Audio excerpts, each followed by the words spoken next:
हमने जो Arrhenius equation देखा था लॉग के रिस्पेक्ट में, अगर उसी केस में हमें दो डिफरेंट टेम्परेचर के बारे में बताए तो हम क्या करते हैं, क्योंकि आर्हेनियस इक्वेशन लॉग वाली कौन सी थी हमारे पास, log K equals to log A minus of A upon 2.303 R T के बराबर थी। ठीक है, अगर आपको वो दो डिफरेंट टेम्परेचर दे के पूछे तो हम जानते हैं कि जो ये होता है वो क्या होती है, एक्टिवेशन एनर्जी होती है, आर गैस कांस्टेंट होती है। इसका मतलब ये जो वैल्यूज़ हैं वो टेम्परेचर पे डिपेंड नहीं कर रही हैं। और जो ये हमारे पास होता है लॉग ए, ये भी हमारे टेम्परेचर डिपेंडेंट नहीं होता है। ठीक है, तो what we will get here, we will get log K2/K1, क्योंकि जो रेट कांस्टेंट होती है वो टेम्परेचर पे डिपेंड करती है। तो क्या निकल के आता है, log K2/K1 equals to activation energy upon 2.303 R into 1/T1 - 1/T2। दो डिफरेंट टेम्परेचर के लिए था, तो ये हमारे पास निकल के आता है फॉर्मूला। जो लॉग ए था, अगर हमने दो डिफरेंट टेम्परेचर लिया तो जो लॉग ए होगा वो दोनों में कैंसिल आउट हो जाएगा, क्योंकि ये क्या है, कांस्टेंट होता है। आर्हेनियस कांस्टेंट है तो वो दोनों में सेम आएगा। ठीक है, तो व्हाट वी विल गेट, हमें मिलता है log K2/K1 equals to E A upon 2.303 R. इसको हमने क्रॉस मल्टीप्लाई किया तो निकल के आता है T2 - T1 upon T1 into T2। तो जो टेम्परेचर है वो रेट के डायरेक्टली प्रोपोर्शनल है, और जो रेट होता है वो रेट कांस्टेंट के डायरेक्टली प्रोपोर्शनल होता है।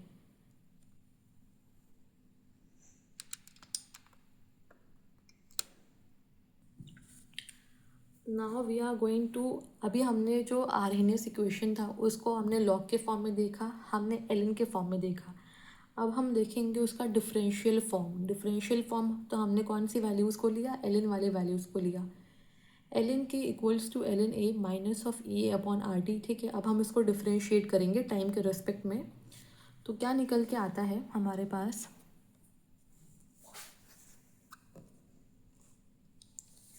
डिफरेंशिएशन ऑफ एलन के, तो यहाँ पर हो जाएगा डी एलन के अपॉन डी टी।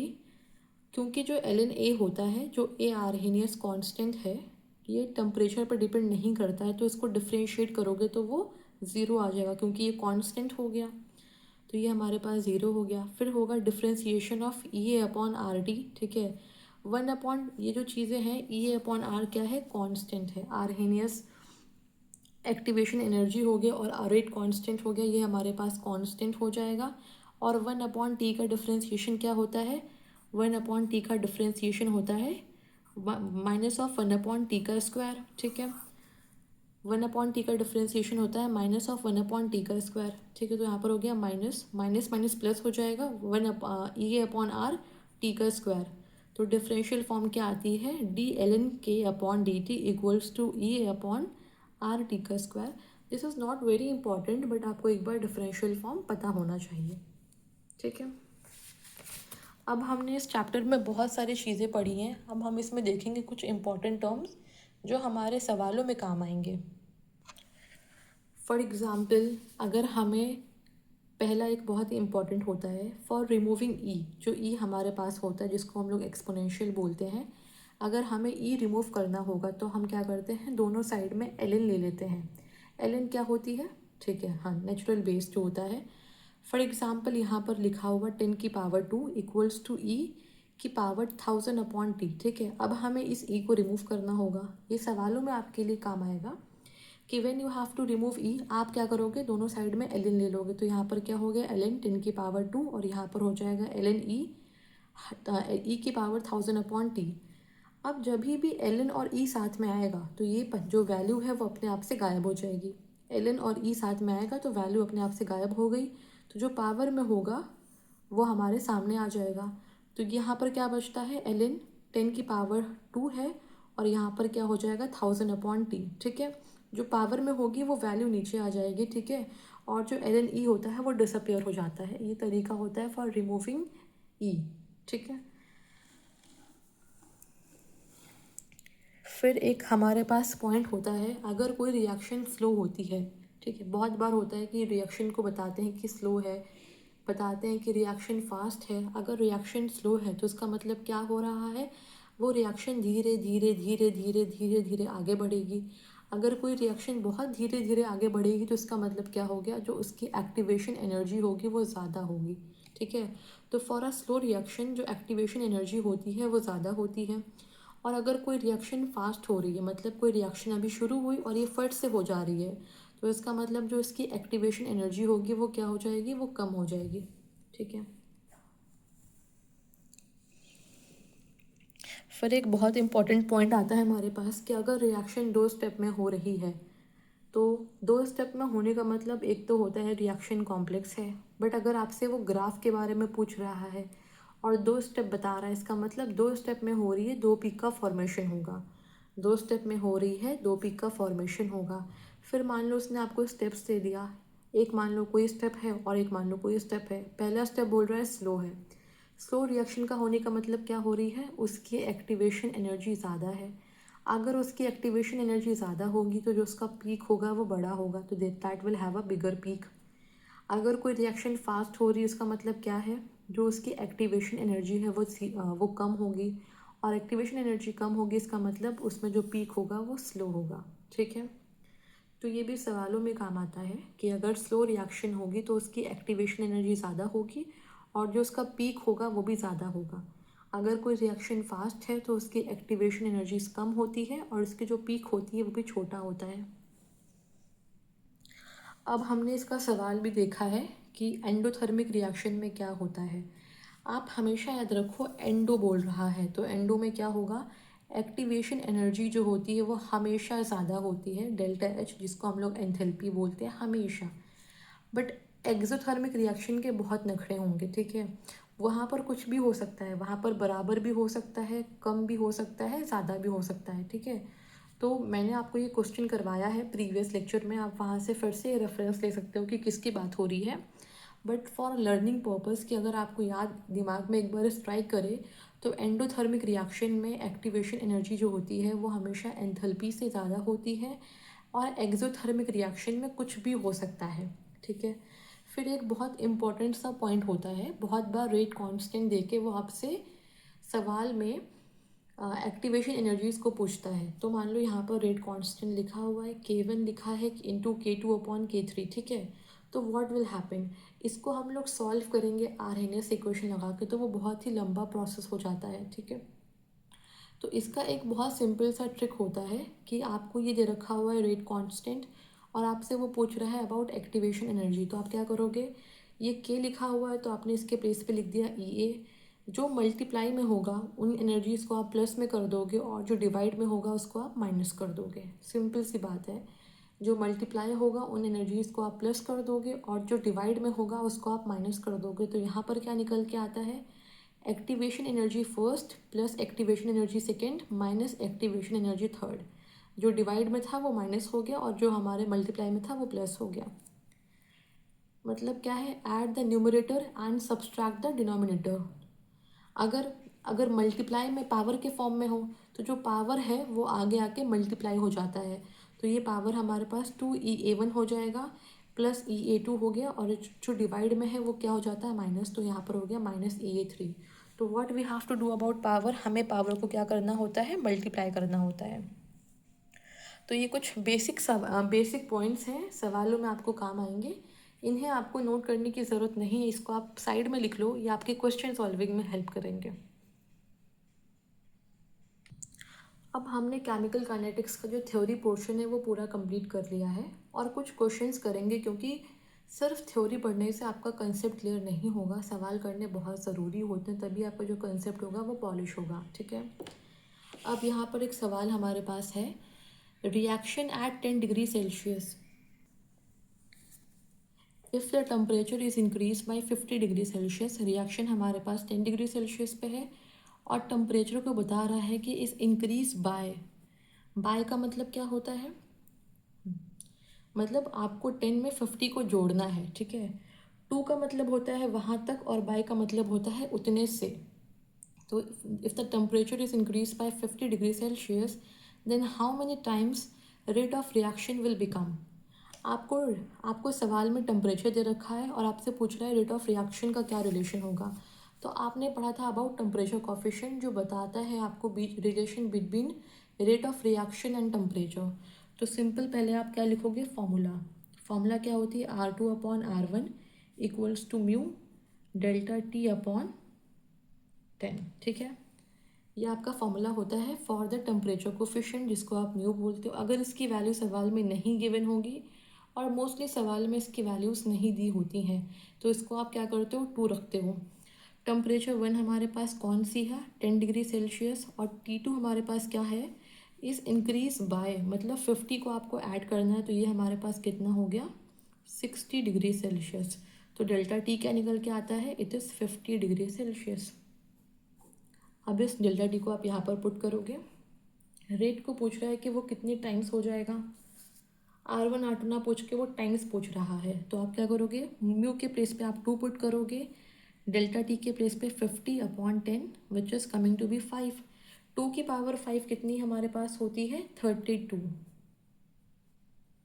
तो ये हमारे पास कितना हो गया, R2 will be 32 times of R1। जो पहले रेट थी उसके कंपैरिजन में जो अब रेट होगी वो कितनी हो जाएगी, 32 टाइम्स हो जाएगी, ठीक है। बहुत ही सिंपल सा क्वेश्चन है, आपको सिर्फ वैल्यूज़ को रखना है। फिर एक सवाल है, the value of rate constant is double. जो रेट कांस्टेंट की वैल्यू है, जिसको हम लोग क्या बोलते हैं, के होती है, वो डबल हो गई when the temperature is increase from 27 degree Celsius to 37 degree Celsius. Calculate the activation energy. Temperature दे रखा हुआ है सवाल में, ठीक है, आपसे वैल्यू ऑफ रेट कांस्टेंट बता रहा है कि डबल हो रही है, तो आपसे पूछ रहा है एक्टिवेशन एनर्जी। तो आप जान गए कि ये फॉर्मूला कौन सा होगा, आरहेनियस इक्वेशन का फॉर्मूला यूज़ करना होगा। तो गिवन क्या है, जो K2 है वो डबल हो रही है, मतलब K1 की वो दुगनी हो रही है, ठीक है। और जो टेम्परेचर हमारे पास है वो दे रखा है 27 डिग्री सेल्सियस। आप जानते हो कि हम लोग आरहेनियस इक्वेशन में जब भी टेम्परेचर को लिखते हैं, डिफरेंस डिफरेंस के केस में ज़रूरी नहीं है कि आप उसको केल्विन में कन्वर्ट करो। डिफरेंस अगर आप उसको केल्विन में कन्वर्ट करके भी माइनस करोगे तो वही आंसर आएगा। तो यहाँ पर आपके पास टेम्परेचर कितनी है, 27 डिग्री सेल्सियस प्लस 273, जो निकल के आता है 300 केल्विन। और टेम्परेचर 2 हमारे पास कितना होता है, कितना हो जाएगा, 37 plus 273 which will come as 310 kelvin, ठीक है। तो अब हमें कौन सा फॉर्मूला यूज़ करना है, लॉग का फॉर्मूला यूज़ करेंगे आरहेनियस इक्वेशन वाले में।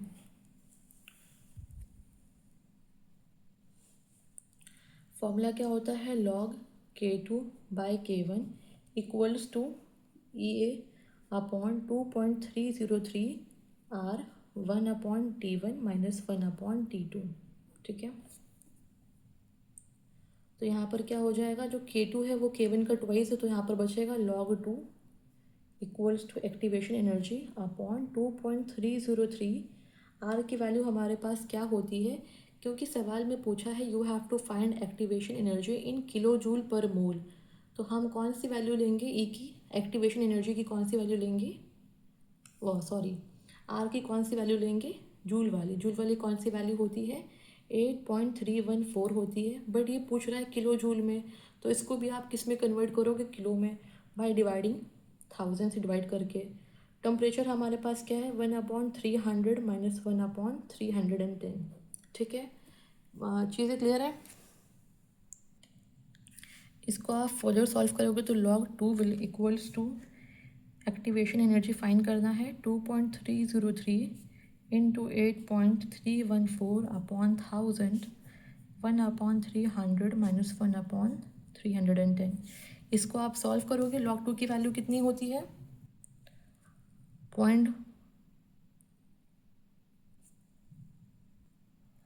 log 2 की वैल्यू होती है 0.3। इसको सॉल्व करोगे तो आंसर निकल के आता है 53.4 किलो जूल पर मोल, ठीक है। फिर नेक्स्ट सवाल हमारे पास है, for exothermic reaction heat of reaction is 20 kilo joule. Exothermic reaction में दे रखा हुआ है कि जो हीट ऑफ रिएक्शन जिसे हम लोग डेल्टा एच बोलते हैं वो कितना है, 20 किलो जूल। बट आप देख रहे हो कि यहाँ पर पहले लिखा हुआ है कि एक्सोथर्मिक रिएक्शन, और एक्सोथर्मिक रिएक्शन में जो हीट ऑफ रिएक्शन होती है वो क्या होती है, नेगेटिव होती है। तो यहाँ पर आप साइन खुद से ऐड करोगे, ठीक है। साइन उसने इसलिए ऐड नहीं किया है क्योंकि उसने यहाँ पर पहले ही बोल दिया है कि एक्सोथर्मिक रिएक्शन है, और आप जानते हो एक्सोथर्मिक रिएक्शन में हीट इवॉल्व आउट होती है, इस वजह से you have to take negative sign. Activation energy in the forward direction is 300 kilojoule. Then find activation energy in the backward direction. Activation energy forward में कितनी दे रखी हुई है? 300 किलो जूल दे रखी हुई है। तो डेल्टा एच का हमारे पास फॉर्मूला क्या होता है? Activation energy forward minus activation energy backward. Forward की कितनी हमारे पास है? 300, इसको हम बैकवर्ड की मान लेते हैं एक्स होगी, और इसकी वैल्यू कितनी है? -20। ठीक है, हम लोग इसको साइन के साथ में पुट करेंगे क्योंकि सवाल में वो दे रखा है कि एक्सोथर्मिक रिएक्शन की बात हो रही है। तो यहाँ से हमारे पास निकल के आता है 50 किलो जूल। ठीक है, अब आपके सब पास एक सवाल है, slope of graph between L N K versus T is -2000, then find the activation energy in kilo calorie per mole. यहाँ पर आपको ग्राफ दे रखा हुआ है। ठीक है, क्वेश्चन में गिवन है the graph between L N K and 1/T जो हमारे पास है उसका स्लोप क्या है? उसका स्लोप की वैल्यू दे रखी हुई है 2000, -2000। और इस ग्राफ में जो स्लोप हमारे पास होती है वो क्या होती है? ये आपको पता होना चाहिए कि इस ग्राफ की स्लोप जो होती है वो -EA/R होती है। इसका मतलब आपको दोनों वैल्यूज़ को आपस में इक्वेट कर देना है। तो जो स्लोप हमारे पास होती है वो क्या होती है? -EA/R। एल वाले ग्राफ में जो स्लोप होती है वो क्या होती है? -EA/R। और जो लॉग वाला ग्राफ होता है उसमें हमारे पास स्लोप क्या होती है? -EA/2.303 इंटू आर होती है। ठीक है, तो यहाँ पर स्लोप की वैल्यू क्या दे रखी हुई? 2000 इक्वल्स टू -EA/R। यहाँ से ये कैंसिल हो जाएगा। वो आपसे पूछ रहा है activation energy in kilo calorie. आप जानते हो जो गैस कांस्टेंट है उसकी कैलोरी में क्या वैल्यू होती है? 2 होती है। और पूछ रहा है किलो कैलोरी, तो आप क्या करोगे? 2 को आप 1000 से डिवाइड कर दोगे। तो यहाँ से निकल के आता है एक्टिवेशन एनर्जी हमारे पास क्या होगी? 2000 इंटू 2/1000। तो ये क्या निकल के आता है? 4 किलो कैलोरी पर मोल। ठीक है,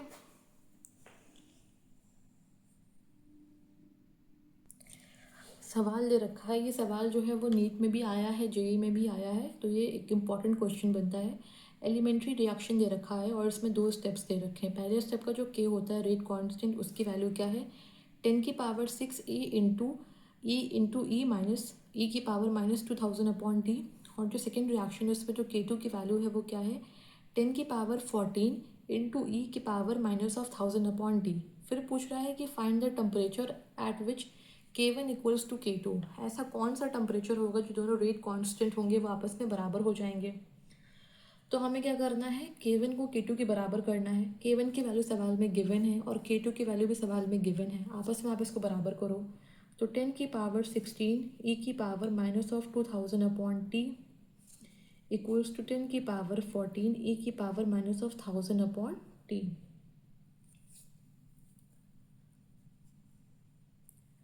10⁻16/10⁻14 हो जाएगा। और यहाँ पर क्या होगा? ये हमारे पास यहाँ पर आएगा तो it will be 2000/T -1000/T। ठीक है, ये प्लस कैसे हो गया? क्योंकि यहाँ पर ये मल्टीप्लाई है, यहाँ पर आएगा तो वो डिवाइड हो जाएगा, और डिवाइड को अगर हम ऊपर लेके आएंगे तो जो साइन हमारे पास होगा वो इन्वर्स हो जाएगा। तो नीचे आने पे माइनस साइन था, ऊपर आने पे क्या हो जाएगा? प्लस हो जाएगा। तो we will have E⁻+2000/T -1000/T। यहाँ की जो पावर थी वो तो ऐसे ही रहेगी। ये क्या निकल के आता है? 10⁻2 आता है। अब यहाँ पर हमारे पास जो वैल्यू है वो क्या आती है? E⁻1000/T। अब हम जानते हैं, हमने क्या पढ़ा है? whenever there is E we have to remove it by using ln। अब हम लोग क्या करेंगे? दोनों साइड में ln ले आएंगे। ठीक है,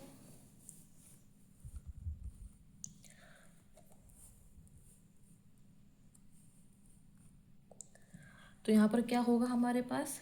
फॉर रिमूविंग E,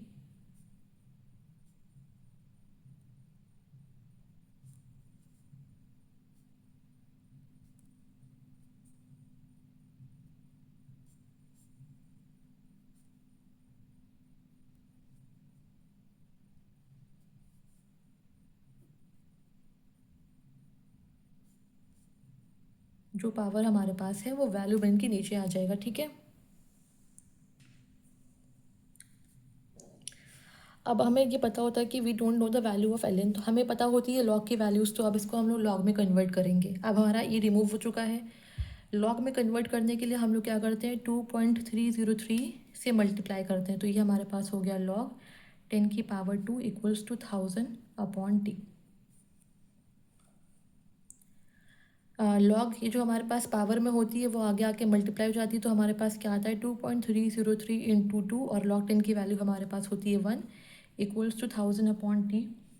तो यहाँ से t निकल के आता है 1000/2.303 अप इंटू टी, which is coming to be 500/2.303। इसको हम लोग 2.5 मान सकते हैं अप्रॉक्सीमेटली, ठीक है। तो अगर हम लोग इसको 2.3 को 2.5 मान लेंगे तो जो हमारे पास वैल्यू होगी वो अप्रॉक्सीमेटली 200 के बराबर आएगी। बट ये 2.5 नहीं है, ये हमारे पास क्या है 2.3 है, तो जो वैल्यू होगी वो 200 से हल्की सी ज़्यादा वैल्यू आएगी। तो जो भी हमारे पास मोस्ट जो क्लोज उसके 200 के है वो क्या है 217.1 केल्विन, ठीक है।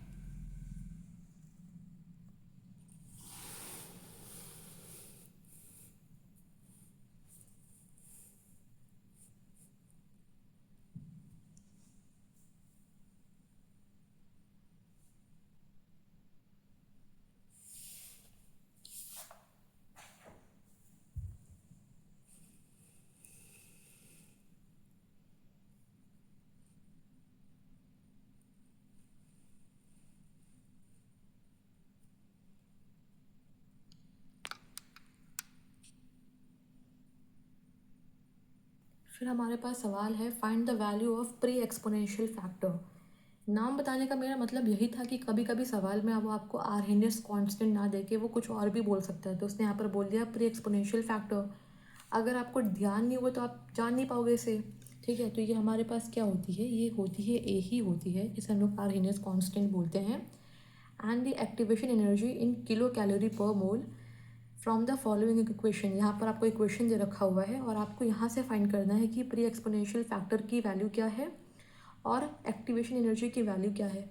तो लॉग का जो फॉर्मूला होता है आर्हेनियस इक्वेशन का, वो क्या होता है, वो होता है log K equals to log A minus of E A upon 2.303 R होती है एंड टी, ठीक है।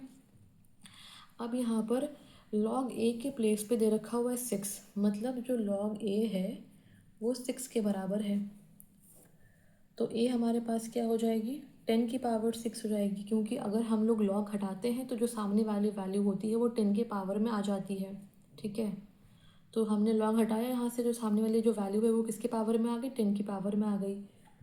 ये हमारे पास हो गया वैल्यू ऑफ ए।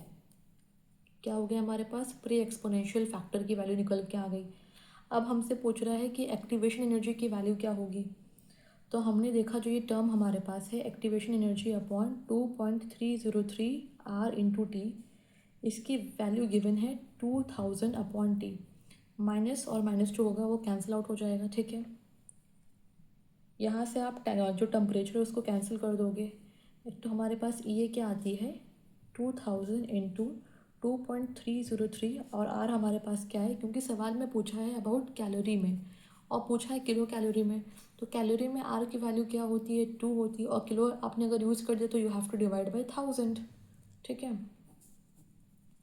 तो वैल्यू क्या होगी 4 into 2.303 which is coming to 9.2 kilo calorie per mole, ठीक है। जो ओनली आपको यहाँ से उठा के आपको फॉर्मूला दिमाग में रखना है और आपको उसे सिर्फ कंपेयर कर लेना है, ठीक है।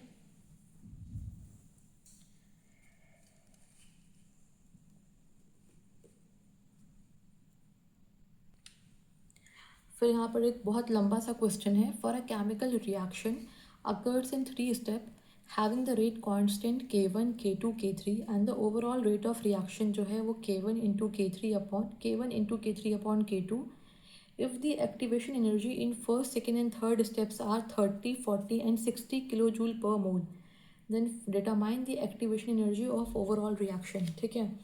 तो हमने क्या देखा यहाँ पर क्या गिवन है, के गिवन है, के क्या है K1 into K3 upon K2।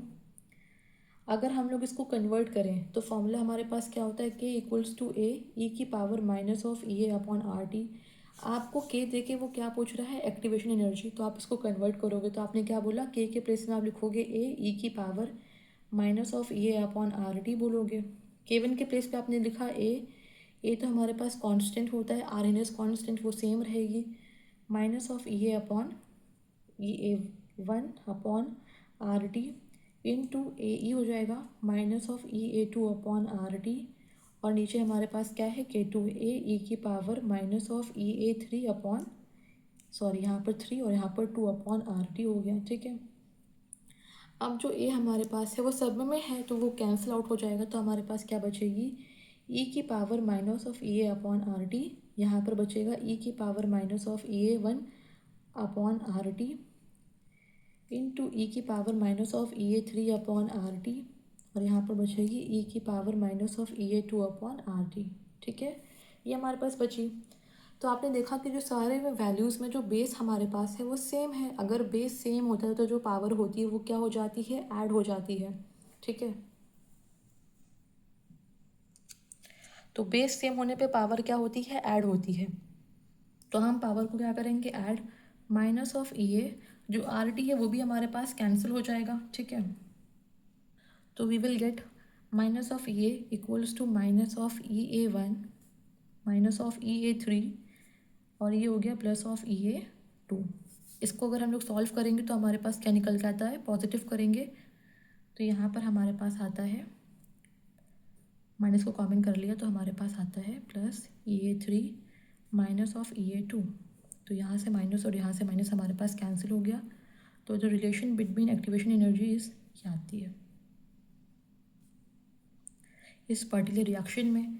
पहले की हमारे पास कितनी दे रखी है, 30, फिर कितनी है 60, और थर्ड की हमारे पास, सेकेंड की हमारे पास है 40, तो निकल के हमारे पास आता है 50 किलो जूल। ठीक है, बट इस तरह करना बहुत ही लंबा प्रोसेस है।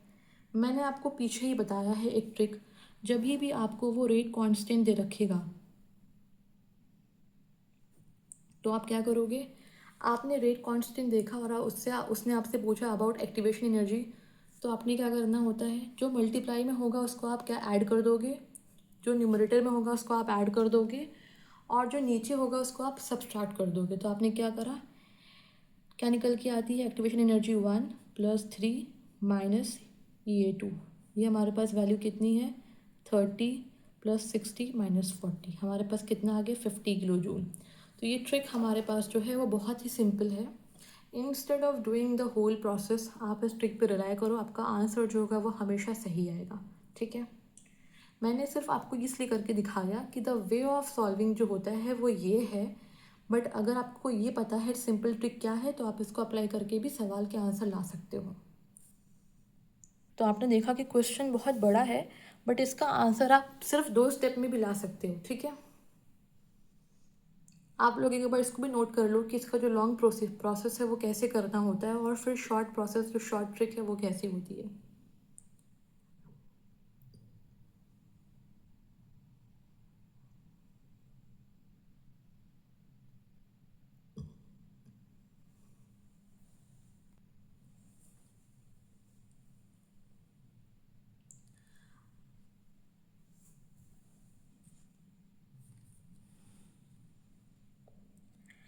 अब हम चलते हैं नेक्स्ट क्वेश्चन पे, अगर टेम्परेचर इंक्रीज करते हैं तो what will happen to half life. ठीक है, तो हम जानते हैं कि half life for the zero order reaction कितनी होती है, A0/2K होती है। ठीक है, for the first order reaction हमारे पास हाफ लाइफ कितनी होती है, 0.693/K होती है, and for second order reaction हमारे पास कितनी होती है, 1/A0 × K होती है। ये हमें हाफ लाइफ पता है। ठीक है, अब हमसे पूछ रहा है कि अगर टेम्परेचर बढ़ेगा, तो हम जानते हैं कि टेम्परेचर के बढ़ने पे जो रेट कांस्टेंट होती है वो भी बढ़ेगी, और अगर रेट कांस्टेंट बढ़ेगी तो सिंपल सी बात है, जो हाफ लाइफ है वो क्या है, रेट कांस्टेंट के इन्वर्स रिलेशन में है। इससे निकल के आता है जो हाफ लाइफ हमारे पास होती है वो रेट कांस्टेंट के इन्वर्स रिलेशन में है। हम जानते हैं ऑन इंक्रीजिंग टेम्परेचर तो रेट होता है और जो रेट कांस्टेंट होता है दोनों बढ़ते हैं, और अगर हमारे पास ये बढ़ेगा तो सिंपल सी बात है जो हाफ लाइफ होगी वो डिक्रीज़ कर जाएगी। सो T half life will decrease. ठीक है, बहुत ही सिंपल सा सवाल है ये, आपसे ऑब्जेक्टिव में भी पूछ लेगा कि अगर टेम्परेचर बढ़ने पे हाफ लाइफ के साथ में क्या होगा। तो टेम्परेचर बढ़ने पे हमारे पास जो के होता है वो सॉरी के भी बढ़ेगा, और अगर हमारे पास के बढ़ेगा, रेट कांस्टेंट बढ़ेगा, तो हाफ लाइफ जो होगी वो डिक्रीज कर जाएगी। ठीक है,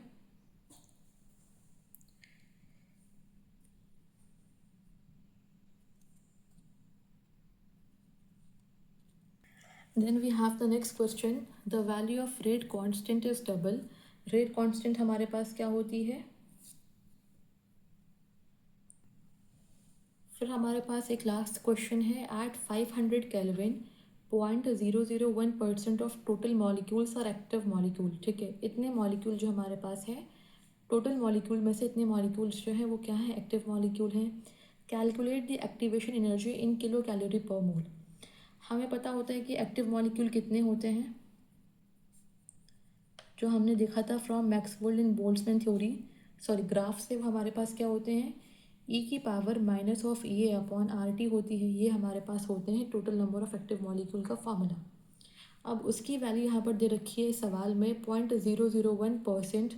तो ये क्या निकल के आता है, 0.001%, हटाएंगे तो वी विल हैव 100 नीचे, इक्वल्स टू ई की power minus of E A upon R T. ठीक है, ये हमारे पास क्या हो जाएगा, 1 2 3, which is coming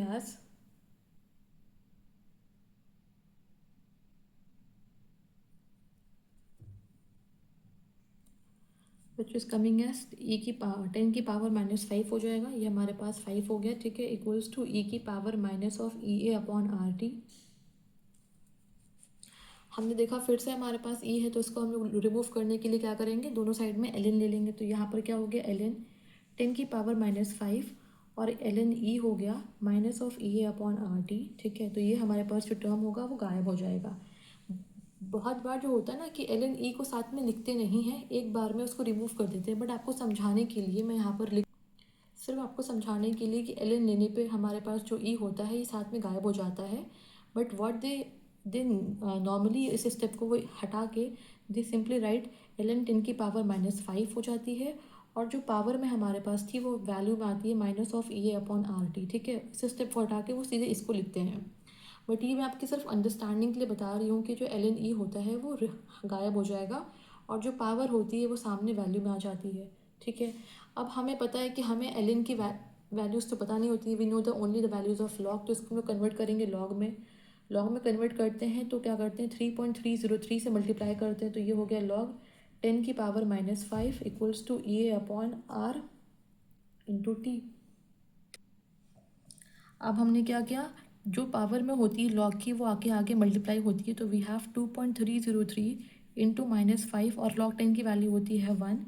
we have to find the activation energy which is minus of E A, और जो आर हमारे पास होता है गैस कांस्टेंट, कैलोरी में होता है 2, किलो में होता है 1000 से डिवाइड करेंगे, और टेम्परेचर हमारे पास दे रखा हुआ 500 केल्विन।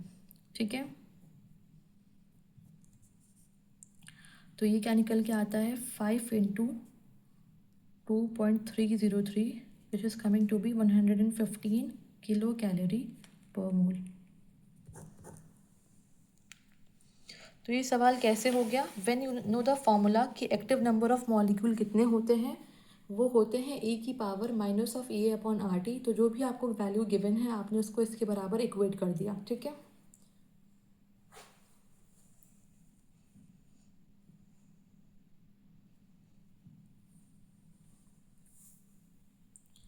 अब ये चैप्टर हमारा कंप्लीट होता है। इसमें मैंने आपको बहुत सारे सवाल कराए हैं, अगर आपने सारे क्वेश्चंस को कर लिया तो आई डोंट थिंक कि आपको कहीं पर भी कोई प्रॉब्लम होगी, क्योंकि मैंने कंसेप्ट्स भी बहुत क्लियर करवाए हैं, हर मेन पॉइंट लिखवाया है, और सवाल भी भर भर के करवाए हैं। ठीक है, तो आप प्लीज़ पूरे लेक्चर को गो थ्रू करो, जो भी आपको डाउट्स हो रहे हैं वो आप पहले क्लियर करो।